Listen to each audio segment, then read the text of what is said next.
అలాంటి ఓట్లు కూడా పిఠాపురంలో ఎక్కువ ఉన్నాయి. పిఠాపురం మధ్యతరగతి మనుషులు ఎక్కువ. అక్కడ కడుపు కాలే మనుషులు ఎంత ఉన్నారో, ఎందుకంటే మధ్యతరగతి మనిషి అన్ని అర్థం చేసుకోగలడు. కడుపు కాలిన ఒక మత్స్యకారుడి బాధ అర్థం చేసుకోగలడు. తనకేమో పాలసీస్ ఏమి ఉండవు, తనకి చేయూతనిచ్చే పథకాలు తనకి ఏమి ఉండవు. తన కష్టం మీద తన బతకాలి, అన్నిటినీ అధిగమిస్తూ ముందుకెళ్ళాలి. అలాంటి మధ్యతరగతి మనుషులు ఎక్కువ ఉన్న పిఠాపురం ఇది. విద్యా సంస్థలు కానీ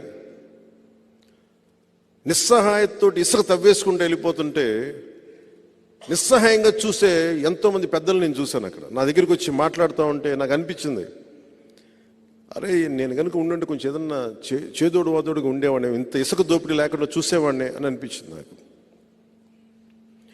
ఎవ్వరూ మన సహజ వనరులను ఎవ్వరూ దోపిడీ చేయకుండా అవసరం మేరకు తీసుకునేలాగా, అడ్డగోలుగా తవ్వేయకుండా, ఎక్కడో పిఠాపురాన్ని భయపెడతానంటే దానికి నేను అండగా నిలబెడతాను. అంటే మీకు ఇప్పుడు పెద్దిరెడ్డి గారికి నన్ను నిలువరించే బాధ్యత ఆయన తీసుకున్నారంట. అంటే ఇది ఎందుకు చెప్తున్నానంటే, ఒక సందర్భంలో నేను ఆయన్ని ఢిల్లీలో కలిశాను. ఆ మాటల సందర్భంలో ఆయన అన్న మాటలు ఏంటంటే, వాళ్ళ నియోజకవర్గంలో, చిత్తూరులోని వాళ్ళ పీలేరు నియోజకవర్గంలో మేము ఎన్ని కష్టాలు పడైనా సరే, ఎంతమంది ఎదిరించైనా సరే, మేము బయట వాళ్ళు మేమే కాపాడుకుంటాం ఆ నియోజకవర్గాన్ని అని చెప్పారు. ఇంకెవరిని రానివ్వరండి.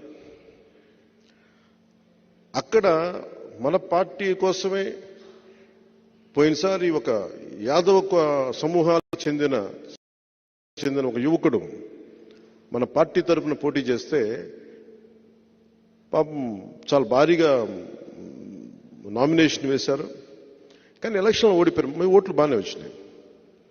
కానీ మొన్న ఈ మధ్యన ఆయన మన పార్టీ నుంచి వెళ్ళిపోయారు, వచ్చిన ఎలక్షన్లు అయిపోయిన తర్వాత. కానీ సొంతగా పార్టీ పెట్టి ఆయన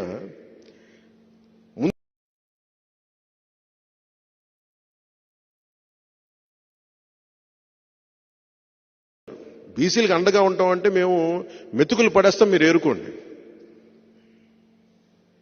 60 పైచిలుకు సీట్లుంటే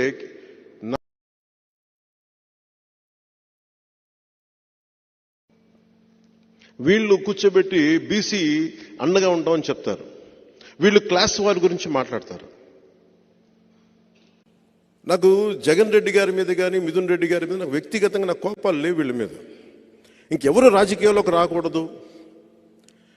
నేను ఉన్నది దశాబ్దం నుంచి నేను పోరాడుతూ ఉన్నాను. 4 దశాబ్దాలు ఉన్న తెలుగుదేశం పార్టీకి కూడా నేను అండగా ఉన్నాను. అలాంటిది నన్ను ప్రజాస్వామ్యంలోకి, నేను ఒక ఎమ్మెల్యే అయితే రాష్ట్రానికి మేలు తప్ప అది ఎవరికి హాని కాదు.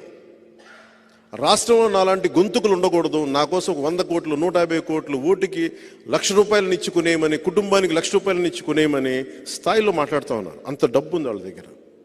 ఎక్కడి నుంచి వచ్చింది ఆ డబ్బు?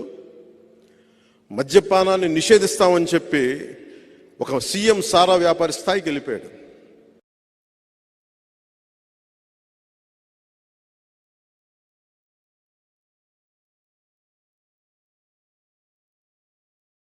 కుటుంబీకులు ఇంత డబ్బు పేరుకుపోయి వాళ్ళ దగ్గర ఏం చేయాలో తెలియక కొట్టుకుంటున్నారు వాళ్ళు. నేను వాళ్ళతో ఏం ఛాలెంజెస్ ఏం చేయట్లా. నాకు వాళ్ళ డబ్బు తాలూకు శక్తి నాకు బాగా తెలిసిన వాడిని.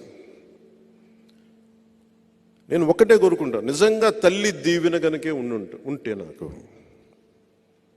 మీ అందరి ఆశీస్సులు ఉంటే, మనిషికి 1,00,000 పంపించినా 1,00,000 పంచినా అది పనిచేయదు. జనసేన గెలుస్తుంది, పవన్ కళ్యాణ్ గెలుస్తుంది.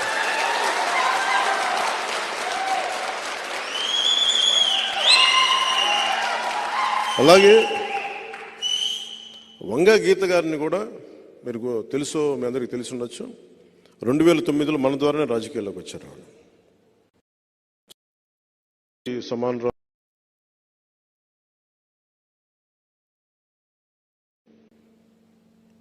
సో దురదృష్టవశాత్తు ఆవిడ ఉన్నారు.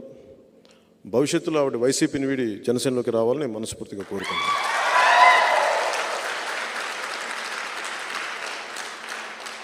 అలాగే కాకినాడ పార్లమెంటు కూడా మనదే.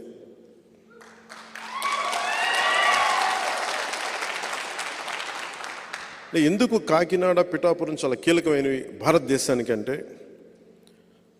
మొట్టమొదటి కాంగ్రెస్ ప్లీనరీ పిఠాపురంలో జరిగింది. అలాగే చిన్న రాష్ట్రాలు విడిపోవాలన్న ఆలోచన కూడా మనకి కాకినాడలోనే మొదలైంది. సో కాకినాడ చాలా కీలకమైంది అన్ని మార్పులకి. మీ అందరూ విభిన్నమైన కులాల నుంచి వచ్చారు. నేను ఒక్క కులానికి పరిమితం అయిపోయే వ్యక్తిని కాదు. నా కులానికి నేను సంపూర్ణంగా గౌరవిస్తాను. అన్ని కులాలకి ఎంత గౌరవిస్తానో నా కులానికి కూడా అంతే గౌరవిస్తాను.